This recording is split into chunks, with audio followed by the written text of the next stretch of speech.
Assalamualaikum warahmatullahi wabarakatuh. Om Swastiastu, salam kebajikan, namo buddhaya, salam Pancasila.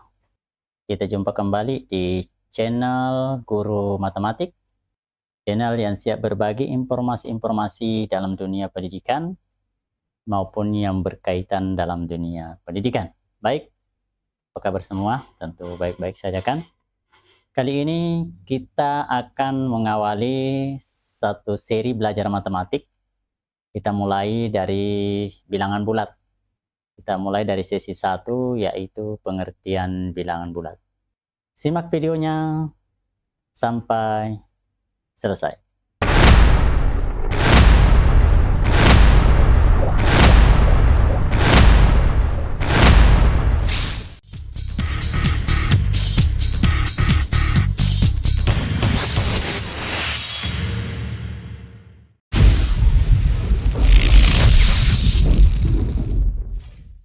Baik, kita mulai dari bilangan bulat. Nah, sekarang dalam edisi terbaru, ada edisi revisi terbaru dari buku paket Matematika Kuliah Merdeka, itu terbagi beberapa bagian. Yang pertama adalah kita akan membahas tentang bilangan bulat. Buku ini, jadi semua yang saya tampilkan adalah bersumber dari buku paket dari Kementerian Pendidikan untuk edisi revisi. Kemudian sumber yang lain juga yang saya pakai adalah buku paket kurikulum K13, kemudian kurikulum Merdeka sebelum direvisi. Nah, pada buku edisi revisi ini kita akan membahas untuk bagian yang pertama adalah bilangan bulat. Kemudian yang kedua adalah bilangan rasional. Kemudian yang ketiga adalah rasio. Kemudian yang keempat adalah bentuk aljabar. Di mana bentuk aljabar nanti di sini kita akan membahas tentang unsur aljabar, operasi aljabar, dan sifat aljabar. Kemudian kita akan membahas kesebangunan. Dan yang terakhir adalah membahas data dan diagram. Nah, untuk semester 1 ini kita akan coba membahas yaitu bagian-bagian yang terdiri dari bilangan bulat, bilangan rasional, rasio, dan bentuk aljabar. Nah, kita mulai dari yang pertama. Kita mulai dari bab 1, yaitu bilangan bulat. Kita lihat dulu bagian-bagian dari bilangan bulat, kita bikin dulu skemanya, atau biasa juga kita sebut dengan struktur bilangan bulat, atau biasa juga kita sebut bagian-bagian bilangan bulat adalah yang pertama kita akan memahami apa itu bilangan bulat. Kemudian setelah itu kita akan membahas tentang operasi itu bilangan bulat, dan yang terakhir adalah faktor bilangan bulat. Nah, untuk memahami bilangan bulat di sini nanti akan kita membahas tentang pengertian bilangan bulat. Kemudian kita akan membandingkan bilangan bulat. Kemudian operasi hitung itu akan kita bagi menjadi 2 bagian, yaitu penjumlahan dan pengurangan serta perkalian dan pembagian.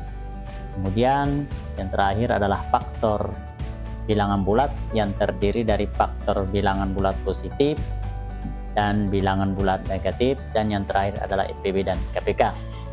Kita ketahui bahwa untuk kurikulum Merdeka ini kita akan membahas materi-materi esensial saja, sehingga nanti dalam penyajiannya insya Allah baik itu di dalam kelas maupun pada saat mungkin kegiatan dilakukan secara daring, kita akan membahas dengan tidak terlalu terburu-buru.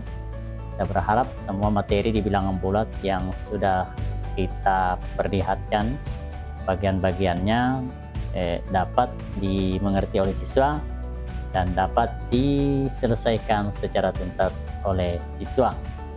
Baik, kita mulai dari bagaimana kita memahami bilangan bulat. Nah, kalau pengertian bilangan bulat itu sendiri, kalau kita langsung ketik di laman pencarian dari Google, maka akan muncul pengertian bilangan bulat itu secara langsung, yaitu bilangan bulat adalah sebuah bilangan yang tidak berupa bilangan desimal atau berupa bentuk pecahan. Nah, kemudian bilangan bulat terdiri atas bilangan asli atau bilangan positif, kemudian bilangan nol, dan lawan dari bilangan asli yang lazim disebut dengan bilangan negatif. Nah, ini bisa dilihat di laman pencarian Google, itu pengertian dari bilangan bulat. Kemudian, nah ini sumbernya, saya ambil di internet tanggal 12 Mei 2023. Kemudian kita bisa juga lihat di link tool pencarian di ChatGPT AI, jadi Art Intelligence, bisa juga kalian buka. Kalian bisa mengetik pengertian bilangan bulat. Nah, di sini kalau kita menggunakan tool ini toolnya sangat menarik sekali, karena tinggal mengetikkan pengertian bilangan bulat dan secara otomatis mesin pencarian ini, ChatGPT ini akan langsung menjawab bahwa bilangan adalah sekelompok bilangan yang terdiri dari bilangan positif, bilangan negatif, dan nol, serta tidak mengandung pecahan atau desimal. Nah, bilangan bulat biasanya digunakan untuk mengukur kuantitas yang bersifat diskrit, seperti jumlah benda yang tidak dapat dibagi menjadi pecahan atau bagian yang lebih kecil. Bilangan bulat umumnya digunakan dalam berbagai konteks, termasuk matematika, ilmu pengetahuan statistik, dan dalam kehidupan sehari-hari. Ini kalau kita lihat pengertian bilangan bulat dengan menggunakan pencarian tool ChatGPT. Kemudian di sini juga bisa dikatakan bahwa bilangan bulat adalah himpunan bilangan yang tidak mengandung pecahan atau desimal dan digunakan untuk mengukur atau menghitung kuantitas yang bersifat diskrit. Kemudian kita lihat bagaimana pengertian bilangan bulat menurut para ahli. Pertama, dari Sri Subarina tahun 2006 halaman 41 itu mengatakan bahwa himpunan bilangan bulat terdiri dari bilangan bulat negatif, bilangan nol, dan bilangan bulat positif. Kemudian kita juga bisa melihat dari seorang ahli, menurut Mukhtar Akarim dalam bukunya pada tahun 1996 pada halaman 180, itu bilangan caca maupun bilangan bulat negatif itu disebut dengan bilangan bulat. Kemudian kita eksplorasi untuk bilangan bulat ini. Pada umumnya kita bisa melihat di termometer suhu ruangan. Ini gambarnya saya ambil dari sumber buku paket revisi tahun 2022. Nah, termometer ini adalah alat yang digunakan untuk mengukur suhu atau temperatur termometer. Ini ada dua satuan yang berbeda, yaitu Fahrenheit dan Celsius. Bisa kalian perhatikan bahwa di sini ada titik mulai ya. Jadi di sini 0, kemudian bilangan ke atas, ada juga bilangan yang ke bawah. Sebenarnya ini menggunakan prinsip bilangan bulat. Kemudian kalau kita suhu pada termometer ini kita buatkan dalam bentuk pada garis bilangan, maka akan terlihat seperti ini ya. Jadi yang di bawah 0 ini adalah bilangan negatif, sedangkan yang di atas adalah bilangan positif. Kemudian, setelah kita melakukan eksplorasi, maka di sini terlihat bahwa bilangan-bilangan bulat itu sebenarnya terdiri dari bilangan yang ke kiri dari 0 disebut bilangan bulat negatif, sedangkan bilangan yang ke kanan 0 itu bilangan caca, jadi kumpulan bilangan caca. Kemudian ada juga kumpulan bilangan bulat positif. Ini saya ambil sumbernya dari buku paket K13.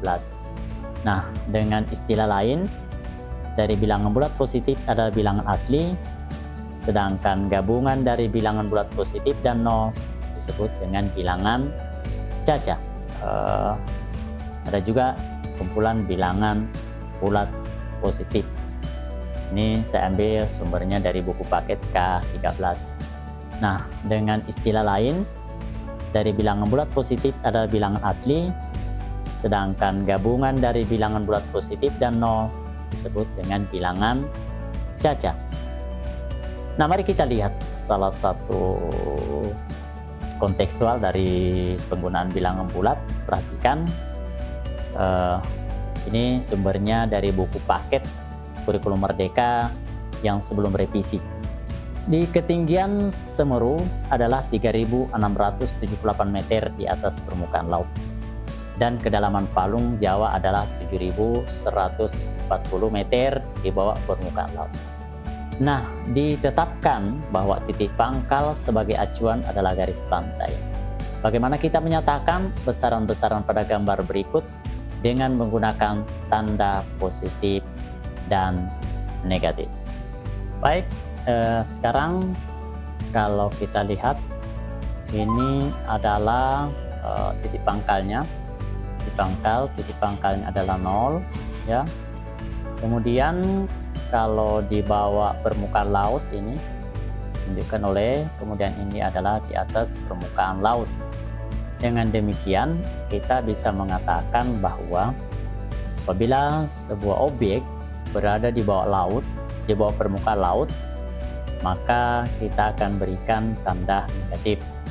Berarti di sini karena kedalaman palung Jawa adalah 7.140, maka kita tuliskan minus 7.140. 7.000, ini 7.000. Ini akan kita tuliskan menjadi sebuah, ini kita tulis dalam bentuk negatif, sedangkan ini kita tuliskan dalam bentuk positif. Kenapa negatif? Karena dia berada di bawah permukaan laut. Dan kenapa dia positif? Karena di atas permukaan laut. Sekarang perhatikan, ada beberapa soal yang mungkin bisa kita manfaatkan dari pengertian bilangan bulat itu sendiri. Oke, coba kita perhatikan. Yang pertama adalah berat badan Amir susut sebanyak 3 kg. Nah, di sini ada kata-kata susut. Perhatikan, di sini ada kata-kata susut. Artinya, kalau susut berarti berkurang. Dengan demikian kita bisa menuliskan bahwa untuk bagian A ini sendiri itu kita tuliskan negatif 3 kg karena kata-kata susut. Kemudian untuk bagian B itu sendiri, pedagang masker itu mendapat keuntungan. Perhatikan, di sini ada keuntungan, berarti kita berikan simbol positif, berarti 200.000. 200 ini positif, 200.000. Kemudian untuk bagian C, Gunung Batur memiliki ketinggian, berarti kalau ketinggian itu tandanya adalah positif, jadi 1.717 meter. Sedangkan bagian D-nya kedalaman, berarti di bawah permukaan laut, berarti dia negatif 100 meter. Nah, kemudian untuk berikutnya, dia membuka tabungan di koperasi setelah sekolah, lalu ia menyetorkan uang sebesar 100. Nah, ini kalau menyetorkan berarti dia bernilai, kita tuliskan dalam bentuk positif karena setoran. Kalau seandainya dia menarik, maka bisa kita tuliskan dalam bentuk negatif. Jadi ini kita tuliskan 100.000. Perhatikan, untuk penulisan keuangan ini kita tambahkan 0 di belakangnya 2. Ini menunjukkan bahwa penulisan uang harus ditambahkan 0. Dan ini bukan dibaca 1 juta, tapi dibaca 100.000. Kemudian bagian B-nya, Dino meminjam uang kepada Ane sebesar 50.000. Yang namanya meminjam, ya, ini yang namanya meminjam, Karena meminjam berarti kita tuliskan menjadi negatif 50.000. Itu kita meminjam ya, berarti meminjam kita beri simbol atau kita beri tanda negatif. Nah, kemudian untuk C-nya juga karena mengalami kerugian maka dituliskan menjadi 250.000 rupiah. Oke, demikian beberapa soal yang sudah kami tampilkan. Nah, sebelum saya akhiri, saya akan sedikit menyinggung tentang termometer. Perhatikan termometer berikut ini. Nah, di sini kita ketahui bahwa ini adalah 0 ya. Berarti dengan demikian kalau di atas 0 itu dia akan positif, sedangkan di bawah 0 adalah negatif. Nah, bagaimana kita ingin mengukur apakah sebuah daerah dibandingkan dengan daerah lain itu semakin dingin atau semakin panas, atau mana yang lebih panas, mana yang lebih dingin, bisa menggunakan termometer ini. Jadi kalau kita lihat bahwa suhu semakin ke bawah itu dia akan semakin dingin, sedangkan suhu semakin ke atas dia semakin panas. Ini kita akan bahas lebih mendalam lagi pada sesi kedua, yaitu tentang bagaimana membandingkan bilangan bulat. Baik, sekian untuk kali ini. Nantikan video berikutnya tentang seri belajar khusus untuk bilangan bulat. Saya akhiri. Assalamualaikum warahmatullahi wabarakatuh. Demikian video kali ini, semoga bermanfaat. Assalamualaikum warahmatullahi wabarakatuh.